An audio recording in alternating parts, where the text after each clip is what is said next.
सुबह 6 बजे का AQI का डेटा सामने आ चुका है और उस डेटा के मुताबिक आज भी दिल्ली की जो हवा है उसमें जहर ही घुला हुआ है।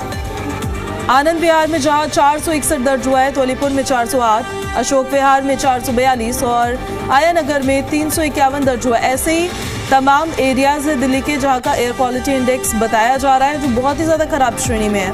और अब तो देखिए फॉग भी है, फॉग के साथ पोल्यूशन है, दोहरी मार है, डबल अटैक है और सर्दी का सितम लगातार जारी है तो ट्रिपल अटैक कहना भी इससे गलत नहीं होगा। दिल्ली NCR में प्रदूषण का कहर लगातार जारी है और इस कहर के चलते समस्याओं का अंबार है, कोई राहत मिलती हुई नजर नहीं आ रही है। एयर क्वालिटी इंडेक्स बहुत ही ज़्यादा खराब श्रेणी में दर्ज किया जा रहा है। जब 400 को AQI क्रॉस कर जाता है, इवन जब 300 को भी क्रॉस कर जाता है तो वो बहुत खराब कैटेगरी में होता है।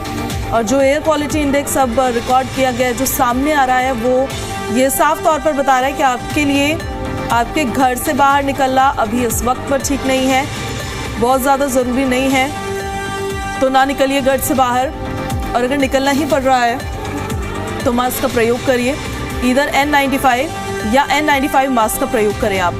अब आपको कुछ अलग अलग एरियाज के बता देते हैं हम कितना एयर क्वालिटी इंडेक्स रिकॉर्ड हुआ है। जैसे आनंद विहार में 461 AQI रिकॉर्ड हुआ है, अलीपुर में 408, अशोक विहार में 442, आया नगर में 351 और बवाना में 428 AQI रिकॉर्ड हुआ है।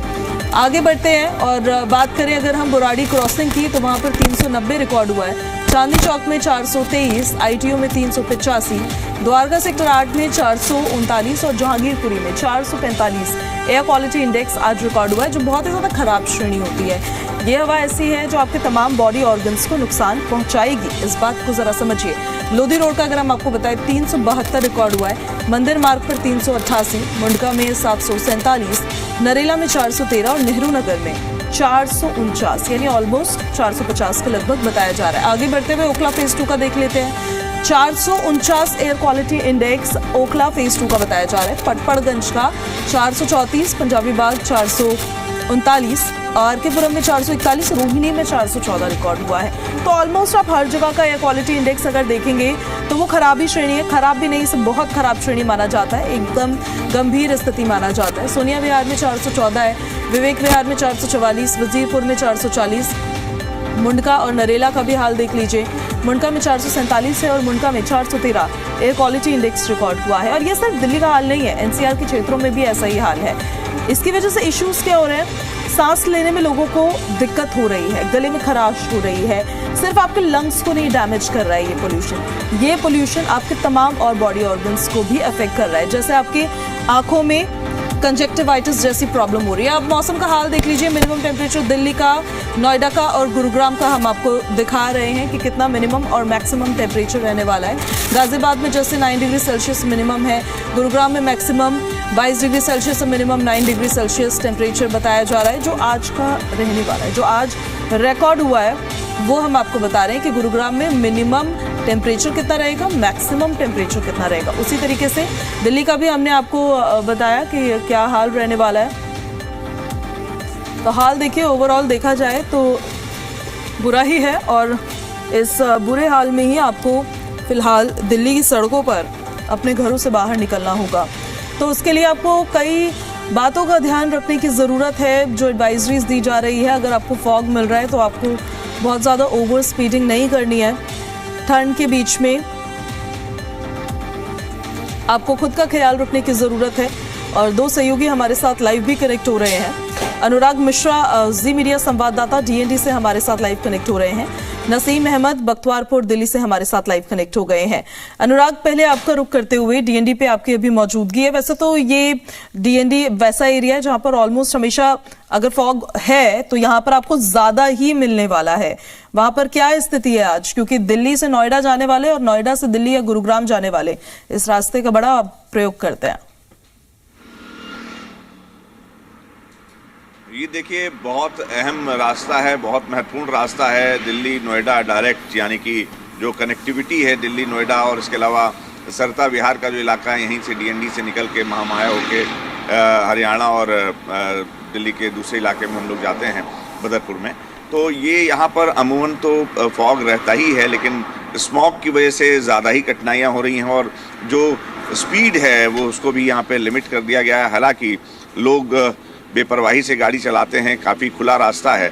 मैं दीपक से कहूँगा कि एक बार जूम इन करके दिखाएं। देखिए विजिबिलिटी इस समय 50 मीटर है और गाड़ियाँ अचानक, देखिए आप देख सकती हैं लाइट जो है, ऐसा लग रहा है कि कोई सितारा टिमटिमाता हुआ काफ़ी दूर तक है और गाड़ियाँ अचानक ओझल हो जा रही हैं नज़रों से। तो दीपक आपको दिखा रहे हैं कि कैसे वो कोहरा देखिए यहाँ से मुश्किल, और गाड़ियों की स्पीड देख लीजिए कितने स्पीड से लोग जा रहे हैं। हालांकि आगे बहुत घना कोहरा है डीएनडी पे। ये दिल्ली का इलाका है, सामने देखिए वो जो एंट्री हो रही है वहाँ पर एकदम फॉग, विजिबिलिटी अचानक ज़ीरो हो जा रही है। तो ये हालात हैं और ऊपर से पोल्यूशन की भी बहुत ज़्यादा मार है।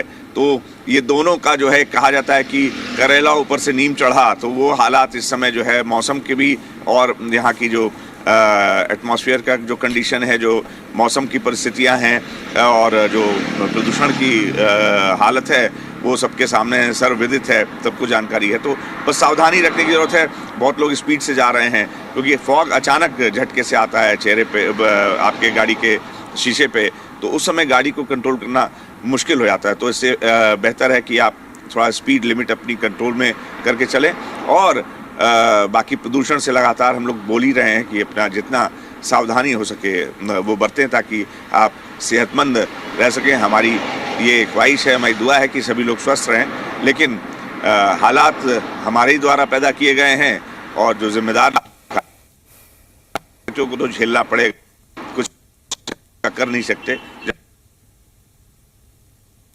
ठीक है अनुराग, लौट रहे हैं हम आपके पास वापस, आप बने रहे हमारे साथ। बख्तवारपुर से नसीम भी हमारे साथ कनेक्टेड है। नसीम, बख्तवारपुर के क्या हालात बताए जा रहे हैं? जी बिल्कुल, देखिए हर रोज की तरह आज सुबह भी यहाँ पर कोहरे की परत पसरी हुई है, लेकिन कोहरे में जो फॉग होता है, जो स्मॉग होता है, उसकी जो घुटन है वो महसूस की जा रही है। मतलब साफ है कि अभी भी जो पोल्यूशन लेवल है दिल्ली में, पूरी दिल्ली की बात करें 350 से 450 तक बना हुआ है, जो बहुत ही ज्यादा गंभीर श्रेणी में है, जिससे ग्रामीण इलाके भी में रहने वाले लोग भी अब अस्वस्थ महसूस कर रहे हैं। और लगातार जिस तरीके से दिल्ली एनसीआर में कोहरे की परत पसरी हुई है, वो कहीं ना कहीं अब आने वाले कुछ दिनों में साफ होने का अनुमान विशेषज्ञों और वैज्ञानिकों की तरफ से कहा जा रहा है। अभी मैं थोड़ी यहाँ की जो तस्वीर है वो दिखाना चाहूंगा। आप देखिए यहाँ जो ग्रामीण इलाका है, इन सड़कों पर सुबह 4 बजे से ही लोगों की चहल पहल शुरू हो जाती है, लेकिन अब जब से पॉल्यूशन दिल्ली के अंदर शुरू हुआ है, तब से बड़े बुजुर्गों ने सड़कों पर या मॉर्निंग वॉक पर निकलना सुबह के वक्त बंद कर दिया है और कोहरा भी तस्वीरों में बिल्कुल साफ देखा जा रहा है। हालांकि इतनी ज्यादा विजुअलिटी कम नहीं है कि आगे का कुछ दिखाई ना दे। इतना जो रिहायशी इलाके होते हैं या जो ऐसे इलाके होते हैं जहां पर भीड़ भाड़ होती है, वहां तो कोहरे में 10 फुट से ज्यादा का भी एरिया दिखाई दे जाता है। लेकिन जहां सुनसान सड़कें होती हैं, वहां पर कोहरे में कुछ ही दूरी पर कुछ दिखाई नहीं देता, विजिबिलिटी बहुत ज्यादा कम हो जाती है। लेकिन यहाँ के जो हालात हैं भी सामान्य बने हुए हैं और लगातार जो पहाड़ी इलाकों में बर्फबारी हो रही है, उसी से मैदानी इलाकों में उसका शीतलहर का जो कहर है वो साफ दिखाई दे रहा है। मतलब साफ है कि दिल्ली वासी अब तक प्रदूषण की मार झेल रहे थे, लेकिन अब दिल्ली में शीतलहर की मार भी अब धीरे धीरे झेलने लगे हैं। और दिल्ली में इस प्रदूषण के चलते कामकाज पर तो भारी असर पड़ ही रहा है, लेकिन स्वास्थ्य लोगों का बिल्कुल ठीक नहीं है। कहीं ना कहीं जो सांसें हैं वो घुटन पैदा कर रही हैं और मानसिक रूप से बीमार हो रहे हैं। तनाव लोगों में बना हुआ है और पिछले काफी समय से लगातार दिल्ली में प्रदूषण होने के बाद दिल्ली सरकार ने भले ही अथक प्रयास किए हों इसे कम करने के लिए, लेकिन आखिरकार मंजिंदर सिरसा जो पर्यावरण मंत्री हैं, उन्होंने भी माफी मांगी है और कहा है कि दिल्ली वासी कुछ एहतियात बरते। मतलब साफ है कि दिल्ली की सरकार जो है प्रदूषण कम करने में विफल रही है, लेकिन अब जैसे जैसे दिल्ली में प्रदूषण लोगों को परेशान कर रहा था, अब दिल्ली में कहीं ना कहीं लोगों के ऊपर दोहरी मार पड़ने वाली है, क्योंकि दिल्ली में अब शीतलहर चल रही है। 10 किलोमीटर प्रति घंटा की रफ्तार से आज हवाएं चलने का अनुमान है। हालांकि जो कोहरा पड़ रहा है ये 11 बजे तक छटने का अनुमान है और 200 दिन दिल्ली एनसीआर में कुछ इलाकों में धूप भी निकलेगी, लेकिन धूप समाधान नहीं, और साफ हवा दिल्ली वासियों को चाहिए। बिल्कुल, वो मिल तमाम नहीं तरह पा की रही है कहीं ना समस्याएं कहीं। दिल्ली एक बात वासी और झेल रहे हैं। बताइए नसीम, ये मैं आपसे जानना चाहती हूँ, ऑन ग्राउंड जब आप रिपोर्ट करते हैं उस दौरान फॉग तो है, लेकिन हमने कई जगह देखा कि रेडियम लाइट्स सड़कों पर नहीं चल रही थी, कई जगहों पर स्ट्रीट लाइट्स नहीं चल रही हैं। अब जो स्थिति है वो स्थिति है, लेकिन एटलीस्ट जो सुविधाएं पब्लिक के लिए होती है वो सुचारू रूप से चलनी चाहिए। जब आप देखते हैं ऑन ग्राउंड तो क्या रेडियम लाइट्स आपको प्रॉपर्ली चलती हुई नजर आती है? स्ट्रीट लाइट्स ऑलमोस्ट हर जगह दिखती है।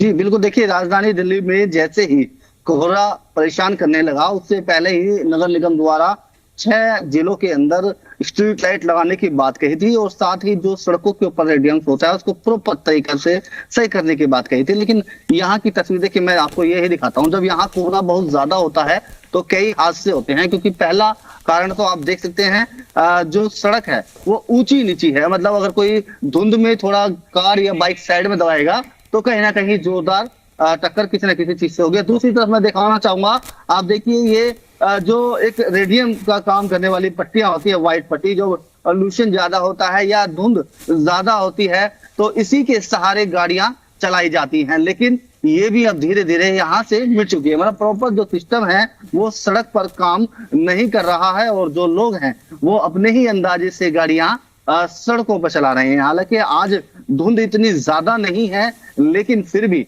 जो सरकार का काम होता है, प्रशासनिक अधिकारियों का काम होता है, जो वाहन है वो नियंत्रित होकर चले सड़क पर और कोई हादसे के शिकार ना हो, उस पर बड़ी लापरवाही अभी भी बरती जा रही है। ना तो रेडियम्स का प्रयोग किया जा रहा है और ना ही जो व्हाइट पट्टी सड़कों पर बनाई जाती थी। बिल्कुल ठीक कह रहे हैं आप, क्योंकि मौसम को आप बहुत ज्यादा नहीं प्रेडिक्ट नहीं कर सकते कब आपको क्या हालात मिल जाए, बट प्रशासन को लापरवाही कहीं ना कहीं नहीं बरतनी चाहिए। नसीम, बहुत शुक्रिया आपका इन सारी जानकारियों के लिए।